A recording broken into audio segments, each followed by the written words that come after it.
ಕರ್ನಾಟಕದ ಕರಾವಳಿ ಪ್ರದೇಶ ಹಲವಾರು ಸುಪ್ರಸಿದ್ಧ ದೇವಾಲಯಗಳಿಗೆ ಹೆಸರುವಾಸಿಯಾಗಿದೆ. ಶಕ್ತಿ ದೇವತೆಗಳ ದೇವಾಲಯಗಳಿಗೆ ಪ್ರಸಿದ್ಧಿಯಾಗಿರುವ ಈ ಪ್ರದೇಶದಲ್ಲಿ ನಾವು ಹಲವಾರು ಕಾರಣಿಕ ದೇವಾಲಯಗಳನ್ನು ಕೂಡ ನೋಡ್ತೀವಿ. ಬೇಡಿ ಬಂದ ಭಕ್ತರಿಗೆ ಸಂತಾನ, ಆರೋಗ್ಯ ಮತ್ತು ಗ್ರಹಚಾರ ದೋಷದಿಂದ ಮುಕ್ತಿ ಕರುಣಿಸುವ ದೇವಿ ಶ್ರೀ ಅಮೃತೇಶ್ವರಿಯ ದೇವಾಲಯ ಈ ಸಂಚಿಕೆಯ ವಿಶೇಷ. ನಮಸ್ಕಾರ ಪ್ರಿಯ ವೀಕ್ಷಕರೇ, ಮತ್ತೊಮ್ಮೆ ನಿಮಗೆಲ್ಲ ನನ್ನ ಯೂಟ್ಯೂಬ್ ಚಾನಲ್ಗೆ ಸುಸ್ವಾಗತ. ನಾನು ಡಾಕ್ಟರ್ ಶಿವ ಮತ್ತು ನಾನಿವತ್ತು ನಿಮಗೆಲ್ಲ ಉಡುಪಿ ಜಿಲ್ಲೆಯ ಕುಂದಾಪುರ ತಾಲೂಕಿನ ಕೋಟಾ ನಗರದಲ್ಲಿರುವ ಹಲವು ಮಕ್ಕಳ ತಾಯಿ ಎಂದೇ ಪ್ರಸಿದ್ಧಿಯಾಗಿರುವ ದೇವಿ ಶ್ರೀ ಅಮೃತೇಶ್ವರಿಯ ದೇವಸ್ಥಾನವನ್ನು ತೋರಿಸ್ತಾ ಇದ್ದೇನೆ. ಉಡುಪಿಯಿಂದ ಕುಂದಾಪುರದ ಕಡೆಗೆ ಹೋಗುವಾಗ ದಾರಿ ಮಧ್ಯೆ ಸಿಗುವ ಕೋಟಾ ಎಂಬ ನಗರದಲ್ಲಿ ಈ ಪ್ರಸಿದ್ಧ ದೇವಾಲಯವು ನೆಲೆ ನಿಂತಿದೆ. ರಾಷ್ಟ್ರೀಯ ಹೆದ್ದಾರಿಯಿಂದ ಈ ದೇವಾಲಯ ಕೇವಲ 100 ಮೀಟರ್ ಅಷ್ಟೇ ದೂರದಲ್ಲಿದೆ. ರೋಡಿನ ಪಕ್ಕದಲ್ಲೇ ನಿರ್ಮಿತವಾಗಿರುವ ಈ ಗೇಟು ದೇವಾಲಯದ ಮುಖ್ಯ ಪ್ರವೇಶ ದ್ವಾರ. ದೇವಾಲಯದ ಮೇಲ್ಛಾವಣಿಯಲ್ಲಿ ದೇವಿಯ ಭವ್ಯವಾದ ಮೂರ್ತಿಗಳನ್ನು ನಿರ್ಮಿಸಲಾಗಿದ್ದು, ಇವುಗಳು ನೋಡುಗರ ಮನಸೂರೆಗೊಳ್ಳುತ್ತವೆ. ನಾವು ಗೇಟನ್ನು ದಾಟಿದ ತಕ್ಷಣವೇ ದೇವಾಲಯದ ಮುಖ್ಯ ದ್ವಾರ ಸಿಗುತ್ತೆ. ಆದರೆ ಒಳಗೆ ಹೋಗುವ ಮುನ್ನ ನಾವಿಲ್ಲಿ ಬೇರೆ ಏನೇನಿದೆ ಎಂದು ನೋಡಿಬಿಡೋಣ. ಭಕ್ತರಿಗಾಗಿ ಇಲ್ಲೇ ಗೇಟಿನ ಪಕ್ಕದಲ್ಲೇ ಕೈಕಾಲು ತೊಳೆದುಕೊಳ್ಳೋದಕ್ಕಾಗಿ ನೀರಿನ ವ್ಯವಸ್ಥೆ ಮಾಡಲಾಗಿದೆ. ಗೇಟ್ನಿಂದ ನೀವು ಎಡಕ್ಕೆ ತಿರುಗಿದ್ರೆ ಅಲ್ಲೊಂದು ಸುಂದರವಾದ ಸಣ್ಣ ದೇವಸ್ಥಾನ ಇದೆ. ಇದು ಬೊಬ್ಬರಿಯ ಮತ್ತು ಪರಿವಾರ ದೇವತೆಗಳ ದೇವಸ್ಥಾನ. ಇಲ್ಲಿ 4 ಪರಿವಾರ ದೇವತೆಗಳನ್ನ ಪೂಜಿಸಲಾಗುತ್ತೆ. ಅವು ನಂದಿ, ಚಿಕ್ಕು, ಬೊಬ್ಬರಿಯ ಮತ್ತು ಮಲ್ತಿ. ಈ ಪರಿವಾರ ದೇವತೆಗಳ ದೇವಸ್ಥಾನದ ಪಕ್ಕದಲ್ಲೇ ಪಂಜುರ್ಲಿಯ ಸನ್ನಿಧಿಯನ್ನು ಕೂಡ ನಾವು ನೋಡಬಹುದು. ಇನ್ನು ನಾವು ಗೇಟ್ನಿಂದ ಬಲಕ್ಕೆ ತಿರುಗಿ ಹೊರಟ್ರೆ ಅಲ್ಲೂ ಕೂಡ ಹಲವು ಸ್ಥಳಗಳನ್ನ ನೋಡಬಹುದು. ಅವುಗಳಲ್ಲಿ ಮೊದಲಿಗೆ ಸಿಗೋದು ಈ ಬಲಿಪೀಠ. ಅಲ್ಲಿಂದ ಮುಂದಕ್ಕೆ ಹೊರಟ್ರೆ ನಾವು ದೇವಿಯ ಮುಖ್ಯ ಆಲಯದ ಹಿಂಭಾಗಕ್ಕೆ ಬರ್ತೀವಿ. ಇಲ್ಲಿ ನಾವು ದೇವಾಲಯದ ಹಿಂದಿನ ಬಾಗಿಲನ್ನು ನೋಡಬಹುದು. ಈ ಬಾಗಿಲಿನ ಸುತ್ತಲೂ ಒಂದು ಸುಂದರವಾದ ಗೋಪುರವನ್ನು ನಿರ್ಮಿಸಲಾಗಿದೆ. ಈ ಗೋಪುರದ ಮೇಲೆಲ್ಲ ದೇವಿಯ ಭವ್ಯವಾದ ಮೂರ್ತಿಗಳ ಕೆತ್ತನೆಗಳಿದ್ದು, ಅವುಗಳು ನೋಡುಗರ ಮನಸೆಳೀತವೆ. ಹಿಂದಿನ ಬಾಗಿಲಿನ ಪಕ್ಕದಲ್ಲೇ ಮತ್ತೊಂದು ಸಣ್ಣ ದೇವಸ್ಥಾನವಿದೆ. ಇದು ಶ್ರೀ ವೀರಭದ್ರ ಸ್ವಾಮಿಯ ದೇವಸ್ಥಾನ.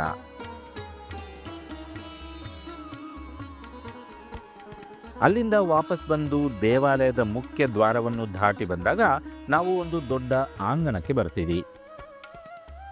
ಇಲ್ಲಿ ನಾವು ಸೇವಾ ಕೌಂಟರ್ಗಳು ಮತ್ತು ಆಡಳಿತ ಕಚೇರಿಗಳನ್ನು ನೋಡ್ತೀವಿ.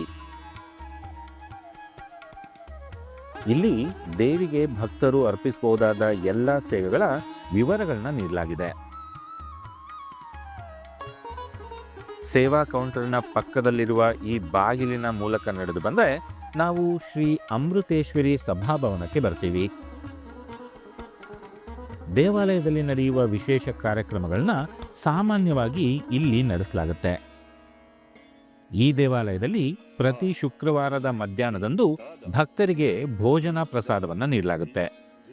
ಆ ಸಮಯದಲ್ಲಿ ಇದನ್ನ ಭಕ್ತರಿಗೆ ಪ್ರಸಾದ ನೀಡಲು ಭೋಜನ ಶಾಲೆಯನ್ನಾಗಿ ಕೂಡ ಉಪಯೋಗಿಸಲಾಗುತ್ತೆ. ಈ ಸಭಾಭವನದ ಬಲಮೂಲೆಯಲ್ಲಿರುವ ಬಾಗಿಲಿನ ಮೂಲಕ ಹೋದ್ರೆ ನಾಗಬನ ಸಿಗುತ್ತೆ. ಇಲ್ಲಿ ನಾವು ನಾಗದೇವತೆಗಾಗಿ ಒಂದು ಸಣ್ಣ ದೇವಾಲಯವನ್ನ ಕಟ್ಟಿರೋದನ್ನ ನೋಡಬಹುದು.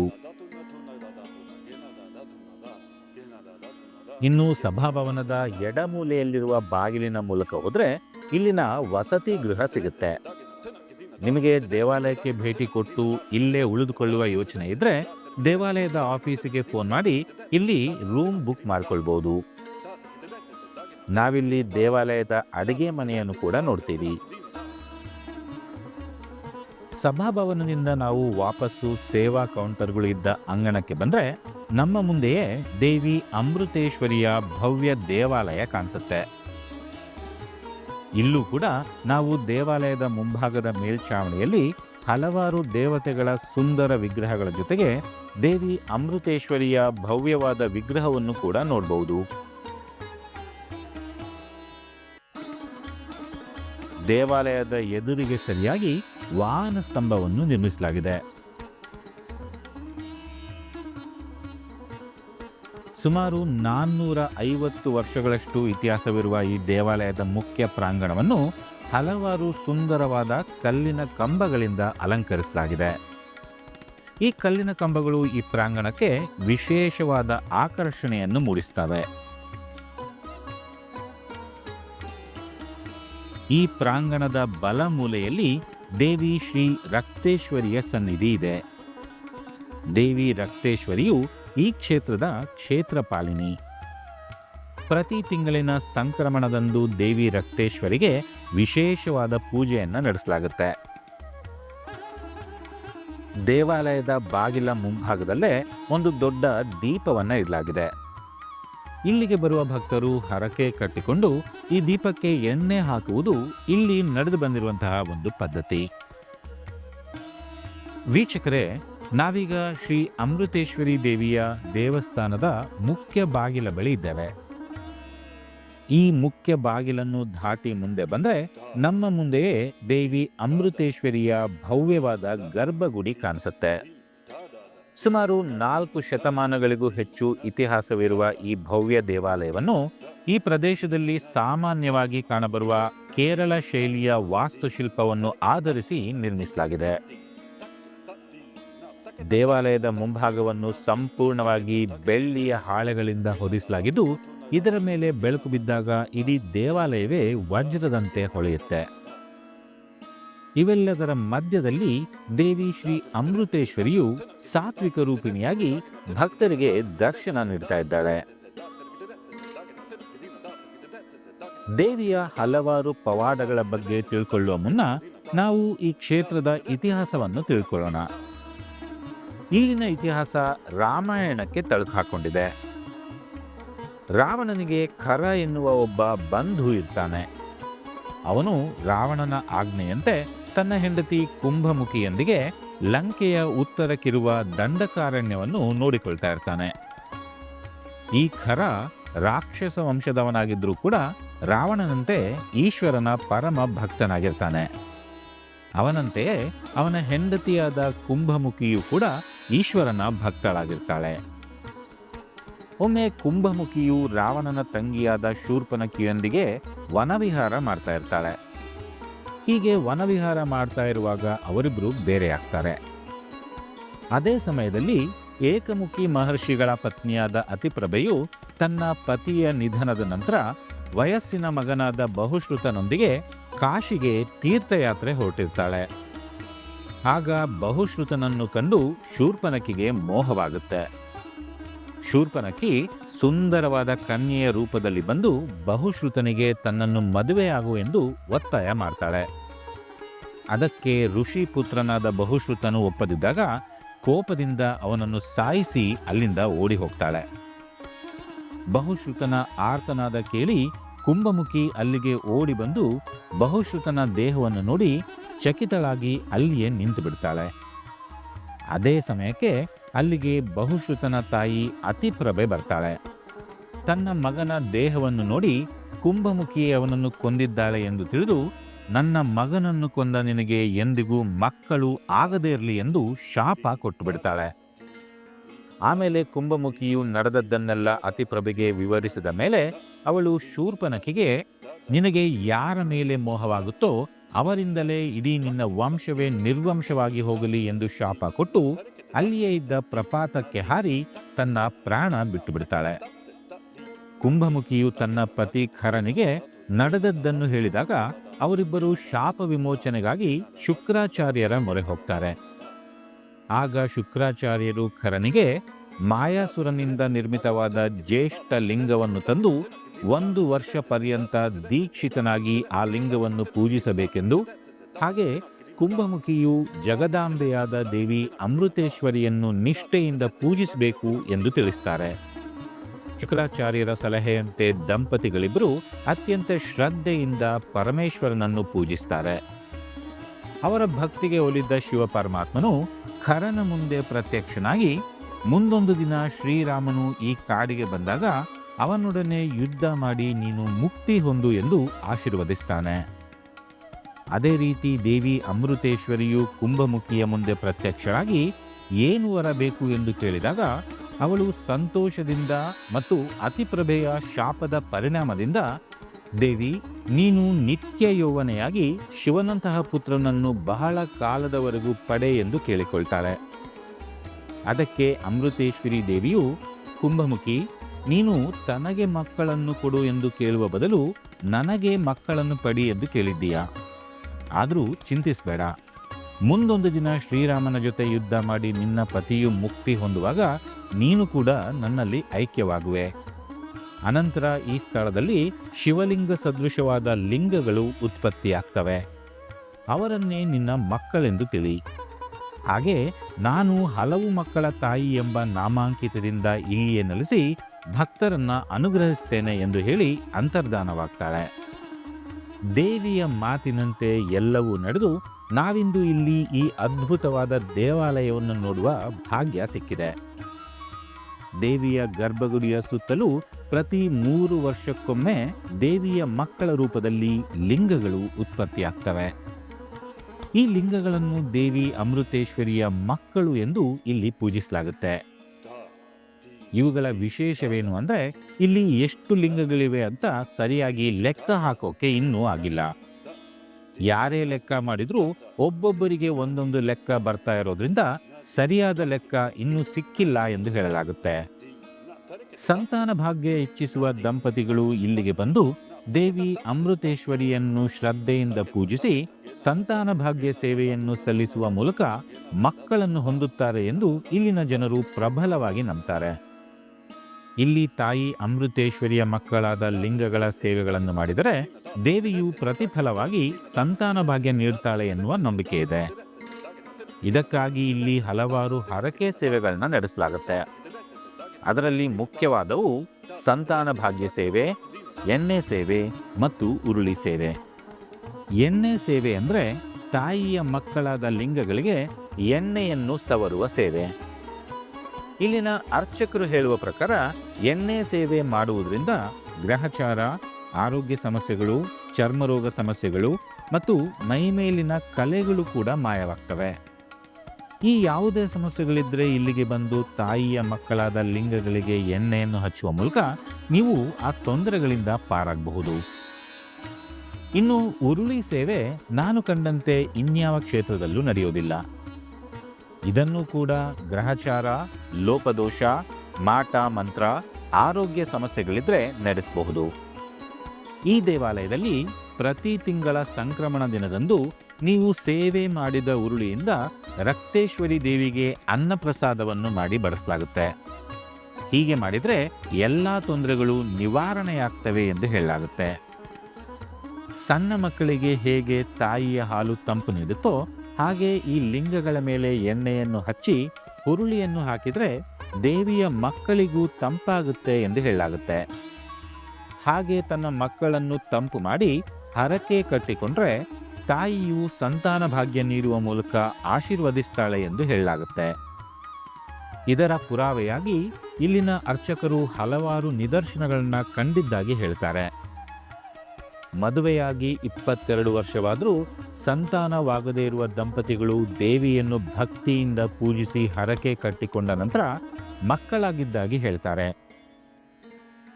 ಇದೊಂದೇ ಉದಾಹರಣೆಯಲ್ಲ.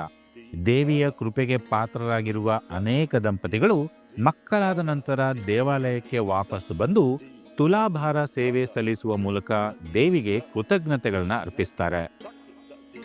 ಇಲ್ಲಿ ನಡೆಯುವ ಇನ್ನೊಂದು ಸೇವೆ ಅಂದರೆ ಅದು ಯಕ್ಷಗಾನ ಸೇವೆ. ಸಂತಾನ ಭಾಗ್ಯ ಬೇಡಿ ಬರುವ ಭಕ್ತರು ಯಕ್ಷಗಾನ ಸೇವೆ ಮಾಡಿಸುವುದಾಗಿ ಹರಕೆ ಮಾಡಿಕೊಳ್ಳುವುದು ಇಲ್ಲಿನ ಪದ್ಧತಿ. ನಂತರ ಮಕ್ಕಳಾದ ಮೇಲೆ ಅವರು ಯಕ್ಷಗಾನ ಸೇವೆ ನಡೆಸುವ ಮೂಲಕ ಹರಕೆಯನ್ನ ತೀರಿಸ್ತಾರೆ. ಈ ದೇವಸ್ಥಾನದಲ್ಲಿ ಯಕ್ಷಗಾನ ಸೇವೆ ನಡೆಸುವವರ ಸಂಖ್ಯೆಯನ್ನು ನೋಡಿದರೆ ಇಲ್ಲಿನ ದೇವಿಯ ಪವಾಡ ಏನೆಂದು ನಿಮಗೆ ಅರ್ಥವಾಗಿ ಬಿಡುತ್ತೆ. ಯಕ್ಷಗಾನ ಸೇವೆ ಸಲ್ಲಿಸಲಿಕ್ಕಾಗಿ ಇಂದಿಗೂ ಕೂಡ ದೊಡ್ಡ ಸರತಿಯೇ ಇದೆ ಅಂದರೆ ನೀವು ನಂಬಲೇಬೇಕು. ದೇವಾಲಯದ ಸೇವಾ ಕೌಂಟರ್ನಲ್ಲಿ ನಿಮಗೆ ಯಕ್ಷಗಾನ ಸೇವೆಯ ಎಲ್ಲ ಮಾಹಿತಿಗಳನ್ನ ನೀಡಲಾಗುತ್ತೆ. ದೇವಾಲಯದ ಸುತ್ತು ಹಾಕುತ್ತಾ ನಾವು ಬಂದಾಗ ಕೊನೆಗೆ ನಮಗೆ ದೇವಿಯ ಇನ್ನೊಂದು ಸ್ವರೂಪವಾದ ಶ್ರೀ ಮಾರಿಕಾಂಬಾ ದೇವಿಯ ಸನ್ನಿಧಿ ಸಿಗುತ್ತೆ. ಅತಿಪ್ರಭೆಯ ಮಗ ಬಹುಶ್ರುತನು ಹಿಂದಿನ ಜನ್ಮದ ಪಾಪದ ಫಲವಾಗಿ ಬ್ರಹ್ಮರಾಕ್ಷಸನಾಗಿ ಹುಟ್ಟಿ ಯಾಗ ಯಜ್ಞಾದಿಗಳಿಗೆ ತೊಂದರೆ ಉಂಟು ಮಾಡ್ತಾ ಇದ್ನಂತೆ. ಆಗ ಅಮೃತೇಶ್ವರಿ ದೇವಿಯು ಉಗ್ರರೂಪ ತಾಳಿ ಅವನನ್ನ ಸಂಹಾರ ಮಾಡ್ತಾಳೆ. ಆ ಉಗ್ರರೂಪವನ್ನು ಶ್ರೀ ಮಾರಿಕಾಂಬೆ ಎನ್ನುವ ನಾಮಾಂಕಿತದಿಂದ ಪೂಜಿಸಲಾಗುತ್ತೆ. ಹೀಗಾಗಿ ಇಲ್ಲಿ ಸಾತ್ವಿಕ ರೂಪಿಣಿಯಾಗಿ ಶ್ರೀ ಅಮೃತೇಶ್ವರಿಯನ್ನು ಮತ್ತು ತಾಮಸ್ವರೂಪಿಣಿಯಾಗಿ ದೇವಿ ಮಾರಿಕಾಂಬೆಯನ್ನು ನೋಡುವ ಅವಕಾಶ ಭಕ್ತರಿಗಿದೆ.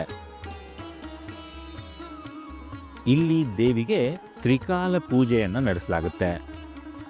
ಬೆಳಗ್ಗೆ 4:30ಕ್ಕೆ ದೇವಿಗೆ ಅಭಿಷೇಕ ಮಾಡುವ ಮೂಲಕ ದೈನಂದಿನ ಕಾರ್ಯಕ್ರಮಗಳು ಶುರುವಾಗ್ತವೆ. 6 ಗಂಟೆಗೆ ದೇವಾಲಯದ ಬಾಗಿಲನ್ನು ಭಕ್ತಾದಿಗಳಿಗೆ ತೆರೆಯಲಾಗುತ್ತೆ. ಸಂಜೆ 8 ಗಂಟೆಯವರೆಗೂ ಭಕ್ತಾದಿಗಳಿಗೆ ದೇವಿಯ ದರ್ಶನ ಪಡೆಯುವ ಅವಕಾಶವಿರುತ್ತೆ. ಮಧ್ಯಾಹ್ನ 2ರಿಂದ 3 ಗಂಟೆಯ ತನಕ ದೇವಾಲಯವನ್ನು ಮುಚ್ಚಲಾಗುತ್ತೆ. ನವರಾತ್ರಿಯನ್ನು ಇಲ್ಲಿ ಬಹಳ ಅದ್ಧೂರಿಯಾಗಿ ಆಚರಿಸಲಾಗುತ್ತೆ. ಈ ಸಮಯದಲ್ಲಿ ಇಡೀ ದೇವಾಲಯವೇ ಹೊಳೆಯುವಂತೆ ಅಲಂಕರಿಸಲ್ಪಟ್ಟು 9 ದಿನಗಳು ಹಲವಾರು ಆಚರಣೆಗಳಿಂದ ತುಂಬಿರ್ತವೆ. ಇಲ್ಲಿ ಪ್ರತಿ ಜನವರಿಯ 9, 10 ಮತ್ತು 11ನೇ ತಾರೀಕಿನಂದು ವಾರ್ಷಿಕ ಜಾತ್ರಾ ಮಹೋತ್ಸವ ನಡೆಯುತ್ತೆ. ಈ ಸಮಯದಲ್ಲಿ ಲಕ್ಷಾಂತರ ಭಕ್ತರು ದೇವಿಯ ದರ್ಶನ ಪಡೆದು ಕೃತಾರ್ಥರಾಗ್ತಾರೆ. ಈ ಸಮಯದಲ್ಲಿ ನಡೆಯುವ ಹಾಲು ಹಬ್ಬ ಮತ್ತು ಗೆಂಡ ಸೇವೆಗಳು ಇಲ್ಲಿನ ವಿಶೇಷ ಆಚರಣೆಗಳಾಗಿವೆ. ಕೋಟ ಶ್ರೀ ಅಮೃತೇಶ್ವರಿ ದೇವಾಲಯವು ತುಳುನಾಡಿನ ಅತ್ಯಂತ ಪ್ರಾಚೀನ ಮತ್ತು ಶಕ್ತಿಶಾಲಿ ದೇವಸ್ಥಾನಗಳಲ್ಲಿ ಒಂದಾಗಿದ್ದು, ಭಕ್ತರು ದೇವಿಯನ್ನು ದಯೆ, ರಕ್ಷಣೆ ಮತ್ತು ಸಮೃದ್ಧಿಯ ಪ್ರತೀಕವಾಗಿ ಪೂಜಿಸುತ್ತಾರೆ. ಈ ದೇವಾಲಯವು ಸ್ಥಳೀಯ ಸಂಸ್ಕೃತಿ, ಪರಂಪರೆ ಮತ್ತು ಭಕ್ತಿಯ ಜೀವನದ ಅವಿಭಾಜ್ಯ ಭಾಗವಾಗಿರುವ ಮಹತ್ವದ ಕ್ಷೇತ್ರವಾಗಿದೆ. ಅಮೃತೇಶ್ವರಿ ದೇವಿಯ ಮೇಲಿರುವ ಜನರ ಭಕ್ತಿಯು ನಿಸ್ವಾರ್ಥ ಶ್ರದ್ಧೆ, ಆಳವಾದ ನಂಬಿಕೆ ಮತ್ತು ದೇವಿಯ ಮೇಲಿನ ಅಚಲ ವಿಶ್ವಾಸದ ಪ್ರತೀಕವಾಗಿದೆ. ಭಕ್ತರು ದೇವಿಯನ್ನು ಕೇವಲ ದೇವತೆಯಾಗಿ ಮಾತ್ರವಲ್ಲ, ತಮ್ಮ ತಾಯಿ, ರಕ್ಷಕಿ ಮತ್ತು ಮಾರ್ಗದರ್ಶಿಯಾಗಿ ಕಾಣ್ತಾರೆ. ದುಃಖದಲ್ಲಿದ್ದಾಗ ಆಶ್ರಯವಾಗಿ, ಸಂತೋಷದಲ್ಲಿದ್ದಾಗ ಕೃತಜ್ಞತೆಯ ಸಂಕೇತವಾಗಿ ಅಮೃತೇಶ್ವರಿಯನ್ನು ಸ್ಮರಿಸುವುದು ಭಕ್ತರ ಹೃದಯದ ಭಾವನೆಯಾಗಿದೆ. ಪ್ರತಿ ಪೂಜೆ, ಹರಕೆ ಮತ್ತು ಜಾತ್ರೆಯಲ್ಲಿ ವ್ಯಕ್ತವಾಗುವ ಭಕ್ತಿ ಕೇವಲ ಆಚರಣೆಯಲ್ಲ, ಅದು ಪೀಳಿಗೆಯಿಂದ ಪೀಳಿಗೆಗೆ ಹರಿದು ಬಂದ ನಂಬಿಕೆಯ ಜೀವಂತ ರೂಪವಾಗಿದೆ. ಈ ಭಕ್ತಿಯೇ ಅಮೃತೇಶ್ವರಿ ದೇವಾಲಯವನ್ನು ಆತ್ಮೀಯತೆ, ಶಾಂತಿ ಮತ್ತು ಆಧ್ಯಾತ್ಮಿಕ ಶಕ್ತಿಯಿಂದ ತುಂಬಿರುವ ಪವಿತ್ರ ಕ್ಷೇತ್ರವನ್ನಾಗಿಸಿದೆ. ಅಂದಹಾಗೆ ದೇವಸ್ಥಾನದಿಂದ ಕೇವಲ 20 ಮೀಟರ್ ಮುಂದೆ ಬಂದರೆ ರೋಡಿನ ಪಕ್ಕದಲ್ಲೇ ದೊಡ್ಡ ಮರ ಸಿಗುತ್ತೆ. ಇಲ್ಲಿ ನೀವು ಎಡಕ್ಕೆ ತಿರುಗಿದ್ರೆ ಅಲ್ಲೇ ಪಕ್ಕದಲ್ಲೇ ಒಂದು ಹೊಸ ದೇವಸ್ಥಾನ ನಿರ್ಮಾಣವಾಗ್ತಾ ಇರೋದನ್ನ ನೋಡಬಹುದು. ಇದು ನಾರಾಯಣಗುರು ದೇವಸ್ಥಾನ. ಇದರ ಮುಂದಿರುವ ಈ ಸುಂದರವಾದ ನೀರಿನ ಕೊಳ ನಿಜಕ್ಕೂ ಕಣ್ಸೆಳೆಯುತ್ತೆ. ಕೋಟಾನಗರಿ ಈ ದೇಶಕ್ಕೆ ನೀಡಿರುವ ಮತ್ತೊಂದು ಉಡುಗೊರೆ ಅಂದರೆ ಅದು ಜ್ಞಾನಪೀಠ ಪ್ರಶಸ್ತಿ ವಿಜೇತರಾದ ದಿವಂಗತ ಶಿವರಾಮ ಕಾರಂತರು. ಈ ರೋಡ್ನಲ್ಲೇ ಸುಮಾರು ಅರ್ಧ ಕಿಲೋಮೀಟರ್ ಮುಂದಕ್ಕೆ ಹೋದರೆ ನಮಗೆ ಕಾರಂತರ ನೆನಪಿನಾರ್ಥವಾಗಿ ನಿರ್ಮಿಸಿರುವ ಒಂದು ಸುಂದರವಾದ ಥೀಮ್ ಪಾರ್ಕ್ ಸಿಗುತ್ತೆ. ಇದೊಂದು ಸಾಂಸ್ಕೃತಿಕ ಮತ್ತು ಮನೋರಂಜನಾ ಕೇಂದ್ರವಾಗಿದ್ದು, ನಾವಿಲ್ಲಿ ಗ್ರಂಥಾಲಯ, ಕಲಾ ಗ್ಯಾಲರಿ, ಸಂಗೀತ ಕಾರಂಜಿ ಮತ್ತು ತೆರೆದ ಆಂಫಿ ಥಿಯೇಟರ್ಗಳನ್ನು ನೋಡಬಹುದು. ಕುಟುಂಬ ಸಮೇತ ಭೇಟಿ ನೀಡಲು ಇದು ಸೂಕ್ತವಾದ ಸ್ಥಳವಾಗಿದ್ದು, ಇದಕ್ಕೆ ಪ್ರವೇಶ ಉಚಿತವಾಗಿದೆ. ಇದು ಬೆಳಗಿನ 9ರಿಂದ ಸಂಜೆ 6 ಗಂಟೆಯವರೆಗೂ ಪ್ರವಾಸಿಗರಿಗಾಗಿ ತೆರೆದಿರುತ್ತೆ. ಪ್ರಿಯ ವೀಕ್ಷಕರೇ, ಇದು ನನ್ನ ಕೋಟಾ ನಗರಿಯಲ್ಲಿರುವ ಹಲವು ಮಕ್ಕಳ ತಾಯಿ ಶ್ರೀ ಅಮೃತೇಶ್ವರಿ ದೇವಾಲಯದ ಭೇಟಿಯ ಅನುಭವ. ನಿಮಗೆ ಈ ವಿಡಿಯೋ ಇಷ್ಟವಾಗಿದ್ದಲ್ಲಿ ದಯವಿಟ್ಟು ಲೈಕ್ ಮಾಡಿ, ಶೇರ್ ಮಾಡಿ ಮತ್ತು ನನ್ನ ಚಾನಲ್ಗೆ ಸಬ್ಸ್ಕ್ರೈಬ್ ಆಗಿ ಎಂದು ಕೇಳಿಕೊಳ್ತೇನೆ. ಮುಂದಿನ ವಿಡಿಯೋದಲ್ಲಿ ಮತ್ತೊಂದು ಸುಂದರವಾದ ತಾಣದಲ್ಲಿ ಭೇಟಿಯಾಗೋಣ. ನಮಸ್ಕಾರ.